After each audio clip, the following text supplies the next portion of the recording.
23 বছর পর রাজ্যে ভোটার তালিকায় সংশোধন আসতে চলেছে, আর এ ব্যাপারে তারিখও ঘোষণা করা হয়ে গেছে।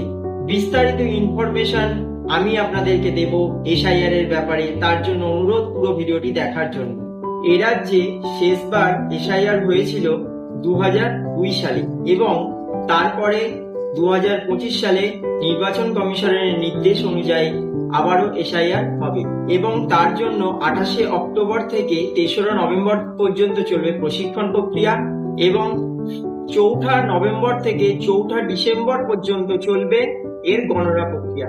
অর্থাৎ এই গণনা প্রক্রিয়ার মধ্যে, এই দিনগুলির মধ্যে আপনাদের বাড়িতে যে কোনো দিন আসতে পারে বিএলও থেকে লোকজন এবং তারা আপনাদেরকে একটি ফর্ম দেবে। প্রয়োজনে ফর্মটা আপনাদেরকে ফিল আপ করতে হবে এবং এক্ষেত্রে বিএলও আপনাকে সাহায্য করতে পারে।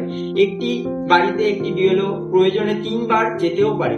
আপনাকে আপনার ভোটার লিস্টটি দেখে নিতে হবে। 2002 সালের ভোটার লিস্টে আপনি বা আপনার বাবা মার যদি নাম থাকে তাহলে প্রয়োজনীয় অন্য কোনো নথি আপনাদেরকে দিতে হবে না, এবং যদি না থাকে তাহলে আপনাদেরকে আধার কার্ড, ভোটার কার্ড এবং জন্ম সার্টিফিকেট, প্রয়োজনে জায়গার দলিল ইত্যাদি ডকুমেন্ট দেখাতে হতে পারে এবং এইগুলো খতিয়ে দেখার বিষয় হয়ে উঠবে তখন।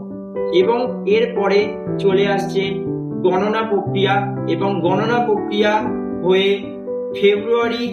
7ই ফেব্রুয়ারি 2026 সালে চূড়ান্ত ভোটার লিস্ট প্রকাশ করবে নির্বাচন কমিশনার। তো এই নির্দেশ অনুযায়ী এসআইআর হতে চলেছে। তো আমার ভিডিওটি যদি ভালো লেগে থাকে তো তাহলে একটি লাইক দিয়ে চ্যানেলটি সাবস্ক্রাইব করে নেবেন এবং পাশে থাকবেন।